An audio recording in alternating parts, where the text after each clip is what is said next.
आपण प्रश्न केलेला आहे, की धम्माची प्रॅक्टिस ही एकट्याने करायची का सामुदायिक पद्धतीने करायची? तर ह्याचं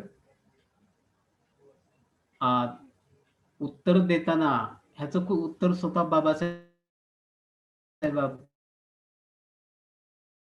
बाबासाहेबांनी आणि हे उत्तर त्यामध्ये ते सांगतात, की व्यक्ती अगर एकटी आहे व्यक्ती अगर एकटी आहे, तर तिला धम्माची आवश्यकता असत नाही. तेव्हा तिथे धम्माची आवश्यकता आहे. म्हणजे एकट्या व्यक्तीला धम्माचीच मुळात गरज नसते. तर हे एकट्यानं प्रॅक्टिस करायची गोष्टच नाहीये. सामुदायिक आहे. अर्थात धम्म हा सामाजिक आहे आणि मा मा मानवता सुद्धा सामाजिक आहे. तिथे एकटी व्यक्ती नसते, व्यक्तींचा समुदाय असतो. या समुदायाचे योग्य नियमन करण्यासाठी संघटनेची आवश्यकता असते. व्यक्ती या संघटनेची सभासद असते. यातून एकत्रित कृती कार्यक्रमाची गरज निर्माण होते. कारण ह्या समुदायाचं काही नियमन असतं. काही नियमांचं पालन करावं लागतं. तेव्हा तो समुदाय एकत्रित राहू शकतो. आणि या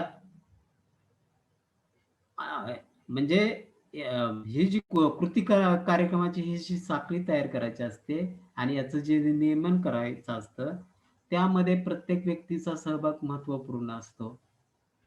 या समुदायाच्या उन्नतीकरता बाबासाहेब आणि अशीच हा जो बौद्ध समाज इथं निर्माण होऊ पाहत आहे. म्हणजे त्यावेळी 56 मध्ये अ, बाबासाहेबांना 1955 मध्ये हे जेव्हा संस्थेची निर्मिती बाबासाहेबांना करणं अपेक्षित आहे आणि त्याही आधी ब्लूप्रिंटमध्ये त्यांनी आराखड्यामध्ये की आपल्याला अशी संस्थाची गरज लागू शकते या दृष्टीने त्यांनी नमूद केलेलं होतं आणि त्या पद्धतीनं त्यांनी संस्थेची निर्मिती केली आणि ही संस्था या बौद्ध समाजाच्या समुदायाच्या उन्नतीकरता जे करेल त्याची ध्येय उद्दिष्ट त्यांनी आपण ध्येय उद्दिष्ट पाहिलेली आहे. ही ध्येय उद्दिष्ट म्हणजे ह्या ध्येय उद्दिष्टाचं जे सामुदायिक धम्मकार्य आहे, सामुदायिक कल्याण आहे, लोकांचं कल्याण आहे. हे एक मिनिट.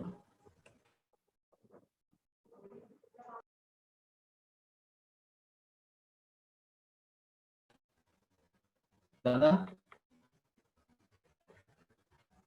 आवाज येतोय माझा? हो हो येतोय सर, आवाज येतोय, बोला. हा.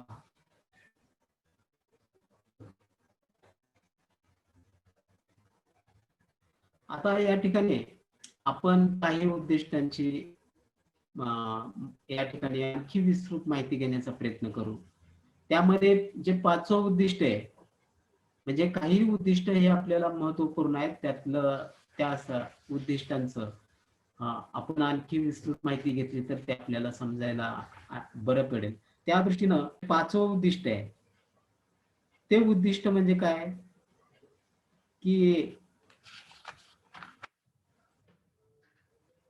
to start Buddhist seminaries for the preparation of workers for the spread of Buddhism. धम्म प्रचाराच्या दृष्टीने प्रचारक तयार व्हावा म्हणून बुद्धिस्ट सेमिनरीज प्रशिक्षण, संशोधन व विकास क्षेत्रात कार्यरत शैक्षणिक इन्स्टिट्यूट म्हणजे सेमिनरीचा अर्थ मी सांगतोय सुरू करणे.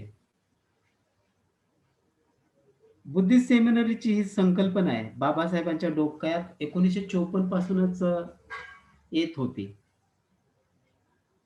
याच वर्षात त्यांनी म्हणजे मैसूरचा जे महाराज आहेत त्या मैसूरच्या राजाचा आणि बाबासाहेबांचे एक संबंध चांगले होते, मैत्रीपूर्ण असे एक संबंध होते. मग त्या मैसूरच्या महाराजांना जी कायदेशीर ज्या प्रक्रिया असतात त्या प्रक्रियेमध्ये बाबासाहेबांनी फार छान पद्धतीनं त्यांना मदत केलेली होती. आणि या सहकार्यातून त्यांची जी म्हणजे मैत्री निर्माण झालेली होती.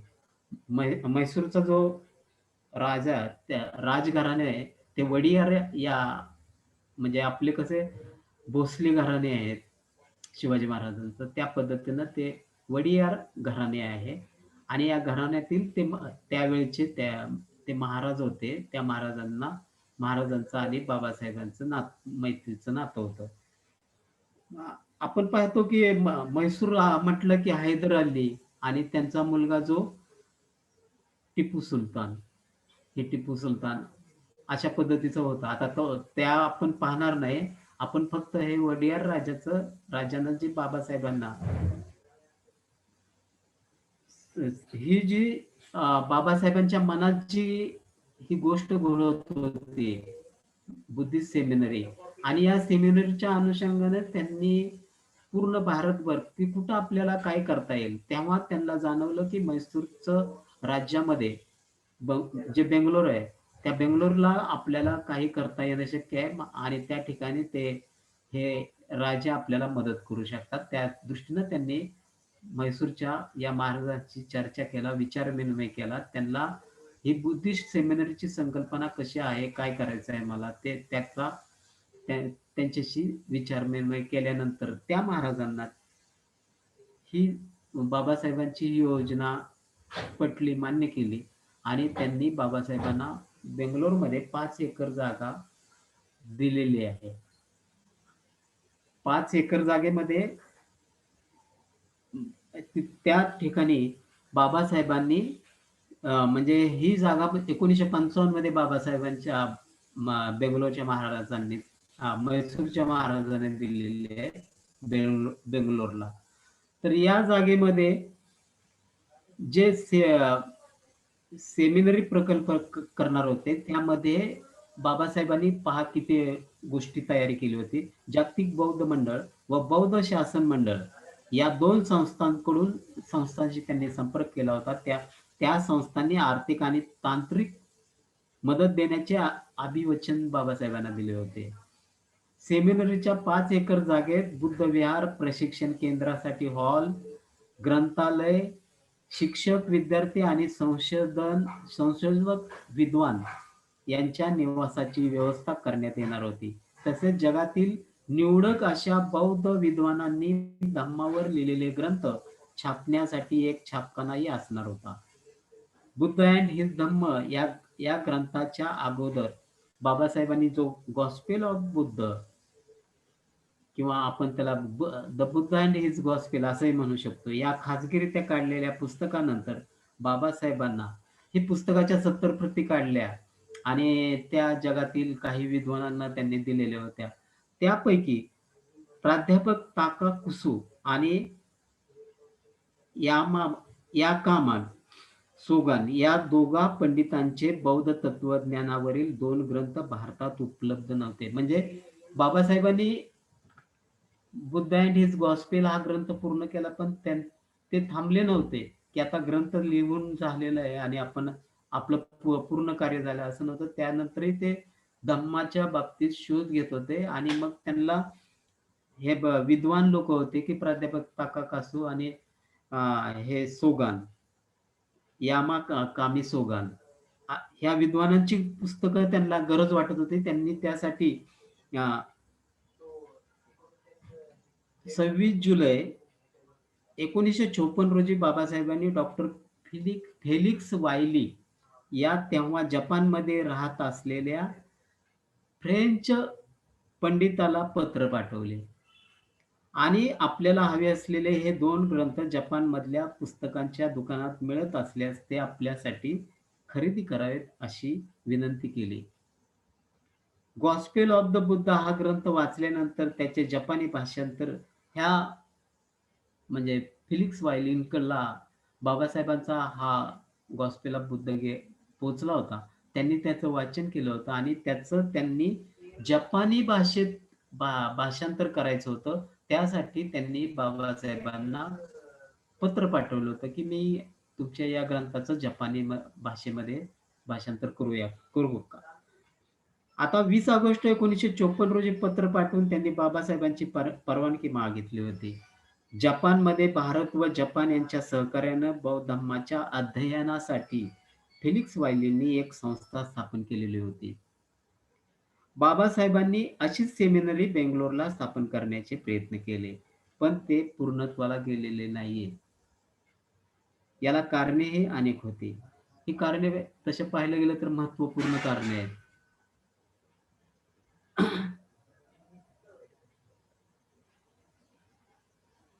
बाबासाहेबांचे सततचे आजारपण. यामुळे अनेक ठिकाणी जाऊन पाठपुरावा करण्यासाठी, हालचाल करण्यासाठी त्यांची शारीरिक क्षमता कमजोर झालेली होती. ते अनेक ठिकाणी जाऊ शकत नव्हते पहिल्यासारखं. म्हणजे अनेक गोष्टी करायच्या होत्या आणि त्यासाठी जो पाठपुरावा करावा लागतो, त्या दृष्टीनं त्यांचं शरीर साथ देत नव्हतं. आणि त्याचबरोबर तिथे हवी असणारी आर्थिक आणि तांत्रिक मदत वेळेवर पोहोचली नव्हती. म्हणजे बेंगलोरला जी काही गोष्टी करायच्या होत्या, त्यासाठी जी काही आर्थिक तांत्रिक मदत होती आणि बाबासाहेबांनी त्या दृष्टीनं जो पाठपुरावा करायचा होता, त्यांना ते त्यांच्या शारीरिक क्षमतेच्या पलीकडे गेलेलं होती ही गोष्ट.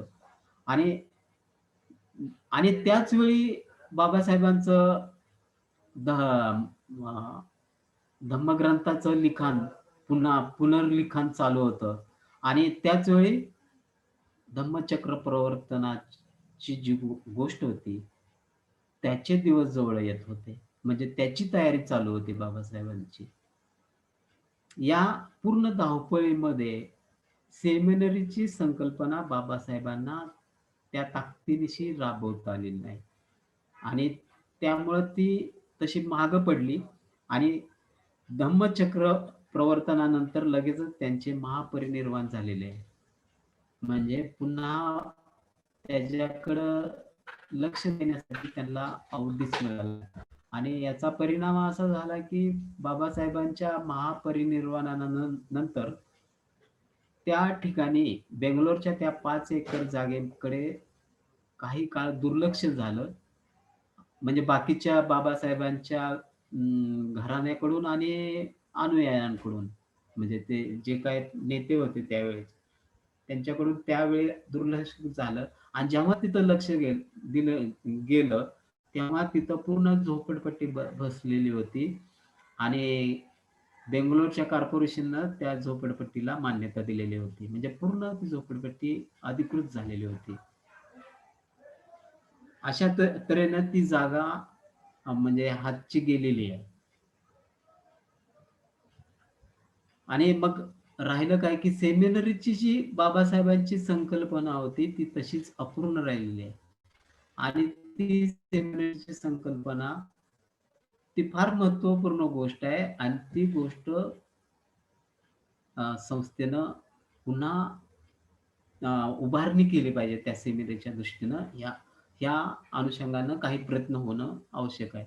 एक-एक उद्दिष्ट पूर्ण करताना प्राधान्यक्रमानं पाहायला गेलं तर सेमिनार ही फार महत्त्वपूर्ण गोष्ट आहे. आणि खरं तर सेमिनरी निर्माण झाली आणि त्याच्यामधून जे प्रशिक्षित कार्यकर्ते तयार होतील भारतात आणि आणि जगभरही जातील.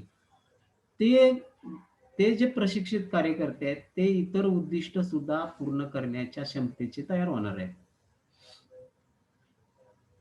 आता त्याच गोष्टीनं बाबासाहेब म्हणतात, की बुद्धांच्या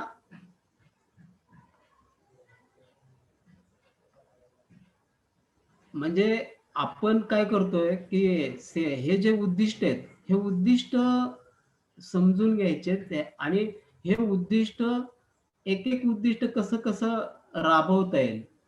पहिलं उद्दिष्ट आपल्याला प्रचार करणं हे तर आहे. प्रचार करण्यासाठी प्रशिक्षित प्रचारक पाहिजे आणि प्रशिक्षण देणारी मग यंत्रणा निर्माण करणं हे संस्थेचं काम आहे. म्हणजे एक-एक उद्दिष्ट आणि त्यानंतर इतर गोष्टी आहेत. म्हणजे त्यासाठी अनेक म्हणजे शाळा, कॉलेज, ग्रंथालय निर्माण करणं, छापखाना तयार करणं आणि यासाठी जी आर्थिक गोष्ट आहे म्हणजे द्रव्यबळ आणि मनुष्यबळ वाढवणं म्हणजे पहिलं प्रथम प्राधान्यक्रम येतो की मनुष्यबळ तयार करणं, प्रशिक्षित मनुष्यबळ आणि त्यानंतर येतं द्रव्यबळ तयार करणं आणि ह्या गोष्टी जर आल्या मानसिक बळ तर ते त्या अनुषंगानेच निर्माण होण्याची आवश्यकता आहे आणि मानसिक बळ असेल तर हे आपण करण्याची क्षमता निर्माण करू शकतो स्वतः आणि ह्या गोष्टी होत असतील तर मग आपले उद्दिष्टाला आपण हात घातला तर ते उद्दिष्ट पूर्ण होऊ शकतात. आता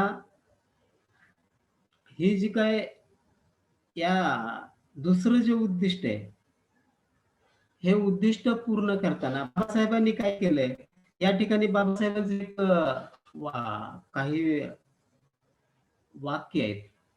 बुद्धांच्या शिकवणीचा अन्वयार्थ लावणे व आकलन होणे या गोष्टी नीट झालेल्या नाही.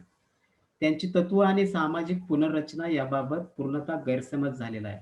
बौद्ध धर्म ही सामाजिक तत्व प्रणाली आहे. सर्वांना समजल्यानंतरच त्याचे पुनरुज्जीवन ही एक शाश्वत घटना ठरेल.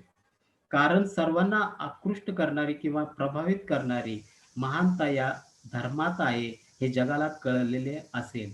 म्हणजे 12 मे 1956 ब्रिटिश ब्रॉडकास्टिंग कॉर्पोरेशन च्या नभोवाणी केंद्रावरून बाबासाहेबांनी हे भाषण केलं होतं. इंग्रजीतील भाषण आहे ते.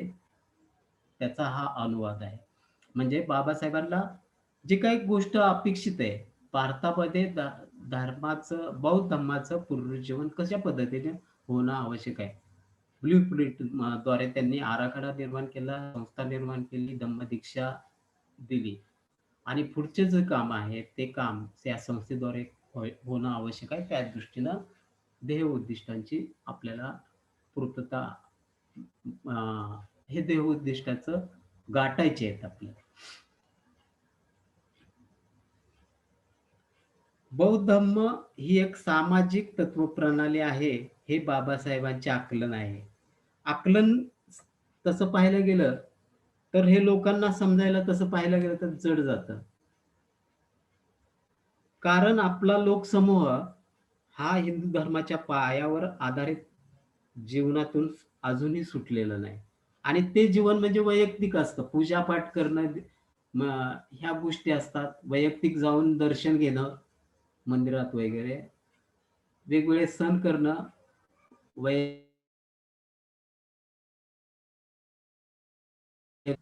आणि अशा पद्धतीनं तो स्वतः पुरता पाहणारा हा म्हणजे हे जे काय आचरण आहे ह्याच्यातून अजूनही आपला म्हणजे हा उपासक बाहेर आलेला नाही आणि त्यामुळं बौद्ध धर्म हा सामाजिक आहे. तर वास्तविक 22 प्रतिज्ञांच्या आधारे आपण हिंदू परंपरेला मुठपाथ दिली. आपण यातून विघातक प्रवृत्तींना बाजूला केलेलं आहे. पण जे जे जुने संस्कार आहेत त्यातून खरं तर बाहेर पडलं पाहिजे आणि जेव्हा संस्थेमध्ये आपण आणि त्या दृष्टीनं आपल्याला धम्माकडे पाहता आलं पाहिजे आणि मग आपण ती उद्दिष्ट कशा पद्धतीनं पूर्ण करू शकतो.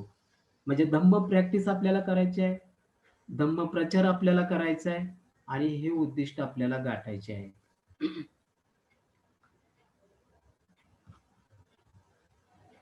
आता बाबासाहेब म्हणतात, की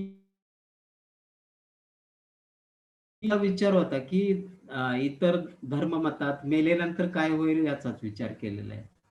तेवढीच एक चिकित्सा ते करत बसले, म्हणजे इतर धर्म. मेल्यानंतर स्वर्ग का नरकात जायचं ही भीती आयुष्यभर लोकांच्या मानगुटीवर म्हणजे बाबासाहेब म्हणतात, सिंधबादच्या पाटकुळीवर घट्ट बसलेल्या म्हाताऱ्या सारख्या बसवून ऐत खाऊ धूर्त लोकांचे धर्म हे कुरण झालेले आहे. मेल्यानंतर स्थितीची काल्पनिक चित्रे रंगवून भय निर्माण करून म्हणजे नरकात पण स्वर्गात तसं होतं. लोकांना नाडायचे व स्वतःची वंश परंपरा चैन चालू ठेवण्यासाठी एक व्यवसाय लबाड लोकांना मिळाला. मेल्यानंतर काय व्हायचे ते होईल, परंतु जे कष्टमय आहे ते सुखमय करण्याचा प्रश्न या जीवनानंतरच्या काल्पनिक प्रश्नाच्या खल करून कसा सुटेल? बाबासाहेब विचारतात. म्हणजे माणसाच्या मनातील अहंकार व स्वार्थ अन्यायाला आणि तिला कारणभूत असावे याची जाणीव बाबासाहेबांना होती. म्हणूनच संस्थेचे उद्दिष्ट एकूण समाजाच्या उन्नतीला कारणीभूत ठरतील अशी त्यांनी केलेली आहे. त्या दृष्टिकोनातून पाहता बाबासाहेबांना एकटे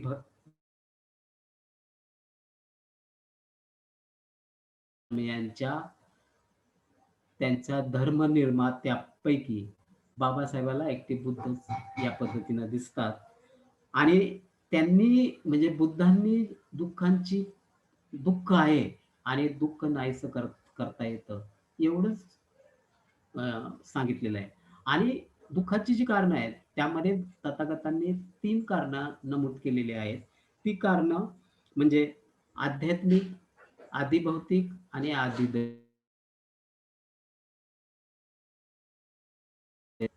अशा पद्धतीने तथागतांनी हे शब्द वापरलेले आहेत. आणि या शब्दाचा बाबासाहेबांनी आजच्या आधुनिक काळाला सुसंगत असा अर्थ सांगितलेला आहे. आध्यात्मिक म्हणजे वैयक्तिक. व्यक्तीने स्वतःच्या वागणुकीने ओढवून घेतलेले दुःख, आपल्या कर्मामुळे निर्माण झालेले दुःख आणि आधिभौतिक म्हणजे सामुदायिक, म्हणजे सामाजिक दुःख. विषम वागणुकीमुळे, जातीभेदामुळे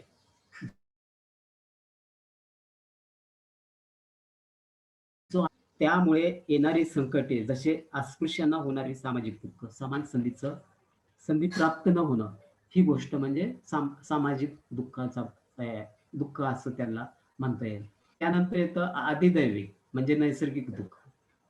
नैसर्गिक दुःखामध्ये अ, महापूर अ, म्हणजे इतर येणारे आपत्ती, रेल्वे, विमान, आगबोट, मोटार अपघात, वादळ अशा पद्धतीचे जे काय असतील, मोठमोठे म्हणजे साथीचे रोग, महा महामारीसारखे असे रोग म्हणजे कोरोनासारखे रोग, अशा पद्धतीचे हे नैसर्गिक दुःखामध्ये ह्याचा समावेश करता येईल.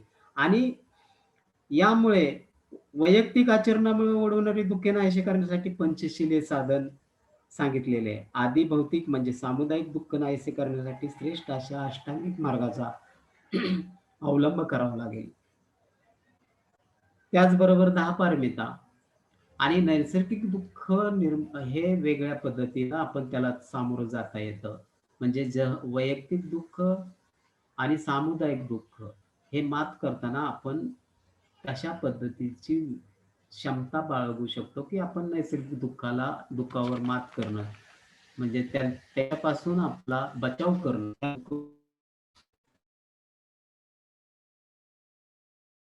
सामुदायिक दुःख हे एकत्र येऊनच दूर शकतात. सामाजिक दुःख वैयक्तिक दुःखावर प्रभाव टाकत असतात. म्हणजे हे एकमेकाची हे आहे. वैयक्तिक दुःख आणि सामुदायिक दुःख एकमेकावर प्रभावित होऊ शकतात. आणि हे आपण कशासाठी सांगतोय, की आपल्याला संघटनात्मक आणि सामुदायिक संस्कृती कार्यक्रम राबवायचा आहे धम्माच्या माध्यमातून. आणि यासाठी गरज आहे, की आपलं जीवन धम्म जीवन आहे. ते तशा पद्धतीनं आपण अवलंब केला पाहिजे, की सामुदायिक आपण काय करायचंय? ती गरज का? आणि आपलं वैयक्तिक विकास कशा पद्धतीनं करायचा आहे? हे आपल्याला या ठिकाणी समजून घ्यायचं आहे. समस्त लोकांनी सामूहिक जीवन पद्धतीचा स्वीकार न करणं किंवा सांघिक जीवन पद्धतीतील प्रत्येकात आपण बांधील राहणं महत्वपूर्ण आहे. म्हणजे आपल्याला बाबासाहेबांचा जो दृष्टिकोन आहे तो या पद्धतीने आपल्याला दिग्दर्शन करतो. आणि बाबासाहेबांनी हे जे काय या पद्धतीनं म्हणजे सामाजिक धम्माची जी काही संकल्पना बुद्ध तथागतांच्या धम्मातून त्यांना सापडलेले, त्यालाच आपण दुसऱ्या शब्दानं हे करतो, की स्वातंत्र्य, समता आणि बंधुता. या अनुषंगानं आणि हे तत्वच पूर्ण मानवाचा विकास करू शकतो. आपण पाहिलं की मानव, प्राणी आणि निसर्ग याचा विकास करण्याची क्षमता या तत्वांमध्ये आहे. म्हणजे ही फार महान मूल्य आहेत आणि ही बौद्ध धर्मात आहेत. हे बाबासाहेब आवर्जून आपल्याला समजावून सांगतायत आणि या अनुषंगाने आपली वाटचाल झाली पाहिजे. बाबासाहेब आता या सामूहिक जीवन प्रणालीला दुसरा शब्द आपण जो म्हटलं, की स्वातंत्र्य, समता, बंधुता आणि या अनुषंगानं काय येतं? स्वातंत्र्य, समता, बंधुता, न्याय. म्हणजे ह्या अनुषंगानं न्याय येतो आणि न्याय ही जी गोष्ट येते, ही गोष्ट कुठं जपली जाते? लोकशाही जीवन प्रणालीमध्ये जपली जाते. लोकशाही जीवन प्रणालीशिवाय तुम्ही या तत्वांना न्याय देऊ शकत नाही. म्हणजे योग्य पद्धतीनं तुम्ही या मूल्यांचं अनुसरण करू शकत नाही.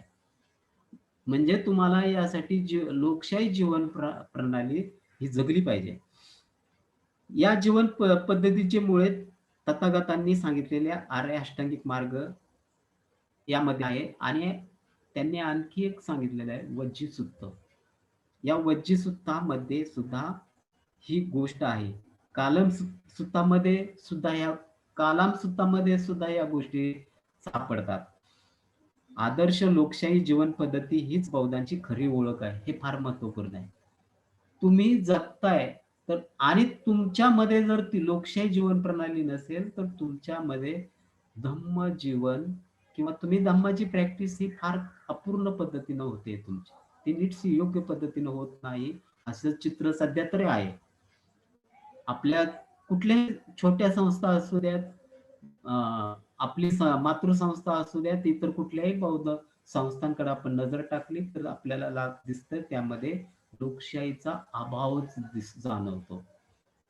खरं तर आपण लोकशाही जपणारे उपासक असायला पाहिजे आणि आपल्याकडे पाहता इतरांनी पाहावं की हे लोकशाहीचे उपासक, हे माणसं यांच्याकडे बघून लोकशाही कशी जगायची हे ते पाहायला पाहिजे. आपल्याला ते आपणच त्यांचे अनुकरण करत असल्यामुळं म्हणजे ही जी काय गोष्ट आहे बाबासाहेबांनी जो काय आपल्याला दाखवलेला आहे तो आपण पाहू शकत नाही. संस्थेच्या 8व्या उद्दिष्टात ऑर्डर ऑफ ख्रिस्ट हा शब्द प्रयोग आलेला आहे. ख्रिस्तचा अर्थ धम्मप्रचारक किंवा धार्मिक नेता असा घेता येईल. जी व्यक्ती धार्मिक गोष्टी व समारंभ यांचे कार्य व आयोजन करते ती म्हणजे ख्रिस्त. आणि ऑर्डर ऑफ ख्रिस्ट म्हणजे धर्मशासन, आपल्यासाठी धम्मशासन. ही व्यवस्था चालवण्यासाठी तथागतांनी वज्जी लोकांना जो त्यांच्या आचरणासाठी उपदेश केला होता, तो आपल्या धम्मशासनाचा भाग बनला पाहिजे.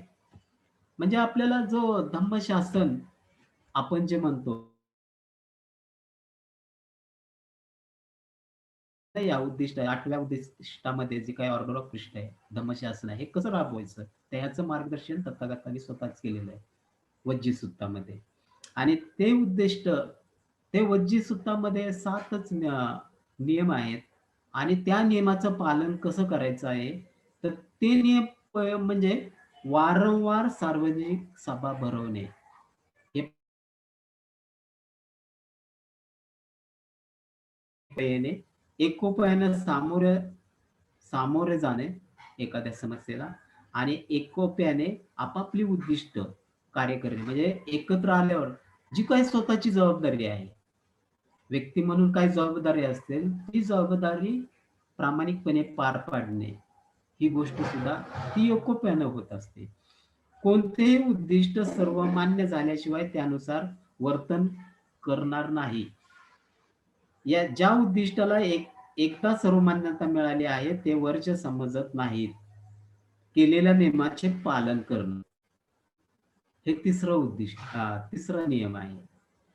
चौथा नियम आपल्यामधील जे वृद्ध आहेत, वयस्कर आहेत, त्यांना मान देणं, त्यांचा आदर करणं आणि त्यांचा जो अनुभव आहे आतापर्यंतच्या जीवनाचा, त्या अनुभवाच्या अनुषंगानं त्यांच्याशी सल्लामसलत करणं हे आपलं कर्तव्य आहे.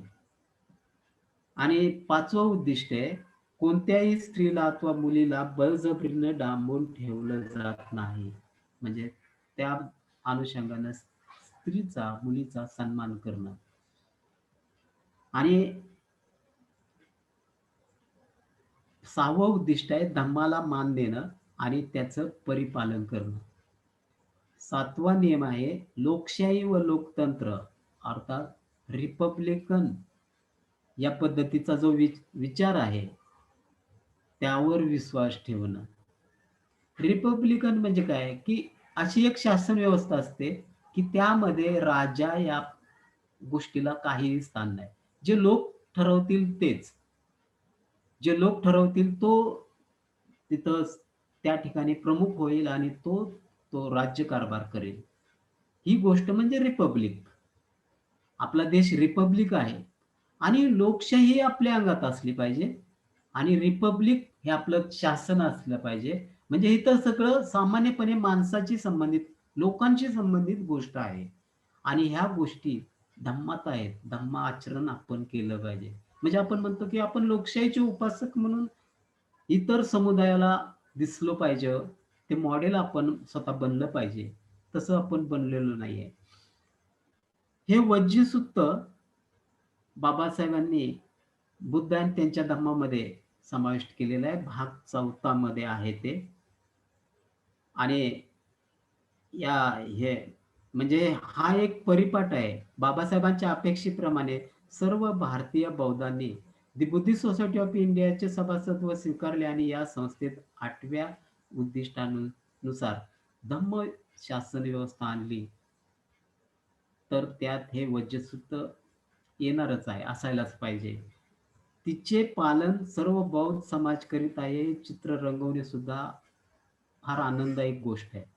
अशा पद्धतीनं की वज्रसूत्राचं हे आम्ही बौद्ध लोक पालन करत आहे. हा समाज पालन करत आहे. हे सुद्धा असं एक असं कल्पना केली तरी खूप आल्हाददायक, आनंददायक गोष्ट असते. आता आपलं 10वं उद्दिष्ट आहे to hold gathering and conferencing. Time किती राहिला? थोडाच राहिला. तर आपलं 10वं उद्दिष्ट आहे की आपण भारतातील जे बौद्ध धम्म अनुयायी आहेत, त्यांच्यामध्ये एक वाक्यता निर्माण करण्यासाठी धार्मिक मेळावे व परिषदा यांचे आयोजन करायचं आहे. या उद्दिष्टाला अनुषंगून वज्रसूत्रातही आले आहे. आपण पाहिलं की म्हणजे आपण वारंवार सार्वजनिक सभांचं आयोजन करणं आणि एकोप्याने एकत्र येणं. आपण बाबासाहेबांनी बुद्ध अँड हिज धम्म या धम्मग्रंथाच्या पहिल्या पानावर देखील जी आपण गाथा, धम्मपदातील गाथा, आपण ती वारंवार तुम्ही का गेले 3 दिवस त्या गाथेचं पठण आपण केलेलं आहे. तुम्ही ऐकलेलं आहे. त्याचा अर्थही जाणून घेतलेला आहे. म्हणजे आणि ही जी गाथा आहे, ही गाथा तेच महत्त्व सांगते. म्हणजे बाबासाहेब हे किती बारकाईनं अभ्यास करतात आणि एक-एक शब्दाचं किती योग्य पद्धतीनं त्या ठिकाणी आपल्यासाठी ते ठेवतायत, की म्हणजे आपल्याला ती दिशा दिग्दर्शन करतायत बाबासाहेब आणि आपण त्यांनी दाखवलेल्या बोटाच्या मार्गाने चालायचंय. म्हणजे त्यांचंच बोट आपण पकडलेलं आहे. ते आपण सोडता उपयोगी नाही. मग म्हणून आपण त्यांचे या उद्दिष्टानुसार आपण जर वज्रसूत्र आपल्या जीवनात अवलंबलं, तर आपण काय बनू शकतो? म्हणजे एक प्रकारची एक सकारात्मक विचारधारा आपण निर्माण करू शकतो धम्माच्या माध्यमातून. आणि यामधून काय होईल, आपण आपली उद्दिष्ट पूर्ण करण्यासाठी धडपडत राहू आणि त्या दृष्टीनं संयम आपल्यामध्ये येईल आणि त्या अनुषंगानं आपलं प्रशिक्षण होत राहील. म्हणजे आणि पुन्हा प्रशिक्षण झाल्यावर पुढं काय असतं? प्रशिक्षण झालं पुढं काय असतं, तर कठोर परिश्रम असतात, कष्ट असतात आणि कायमस्वरूपी आपल्याला त्याची आवड असायला लागते. म्हणजे सभासदांमध्ये एकमेकांविषयी एक भावनिक, वैचारिक, मैत्रीयुक्त नाते निर्माण करणं, हे सुद्धा आपलं उद्दिष्ट. आपण एक मैत्रीयुक्त शेवटचे पद्धतीने 3 मिनिट राहिले जवळ साहेब. आलं. हां. तर या जे काय आपलं सभासद म्हणून जे काही नातं निर्माण होईल, वैचारिक आणि भावनिक, हे फार महत्त्वपूर्ण आहे आणि तेच आपल्याला आपली संस्था बळकट करायला उपयोगी पडू शकते. अ, या अनुषंगानं me the Buddhist society of इंडियाची ही 10 ध्येय उद्दिष्ट आहेत. त्याच्यावर मी जे काय या ठिकाणी विचार मांडले आणि त्या विचाराला इथं पूर्णत्व देऊन मी या ठिकाणी थांबतो. जय भीम, नमो बुद्धाय. साधू साधू साधू. सा- खूप खूप धन्यवाद आयुष्मान बाळासाहेबजी गायकवाड साहेब. आपण अगदी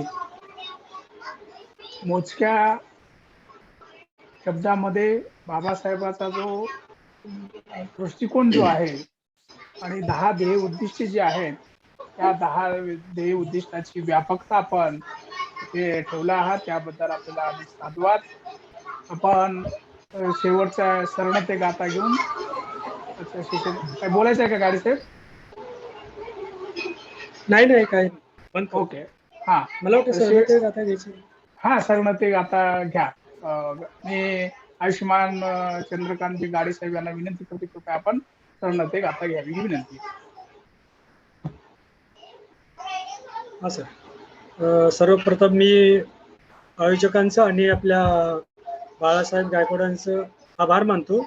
त्यांनी अतिशय सुंदरपणे मार्गदर्शन केलं, विचार मांडले, त्याबद्दल धन्यवाद. आणि आपण वेळेअभावी फक्त शरण ते गाथा घेत आहोत. सर्वांनी हात जोडावे कृपया. नाती मे शरणम अय्यम बुद्धो मे शरणम वरम एतेन सत्सवचन होतु मे जय मंगलम. नाति मे शरणम अय्यम धम्मो मे शरणम वरम एतेन सत्सवचन होतु मे जय मंगलम. नाति मे शरणम अय्यम संगो मे शरणम वरम एतेन सत्सवचन होतु मे जय मंगलम. साधु साधु साधु. जय भीम, नमो बुद्धाय. जय भीम, नमो बुद्धाय.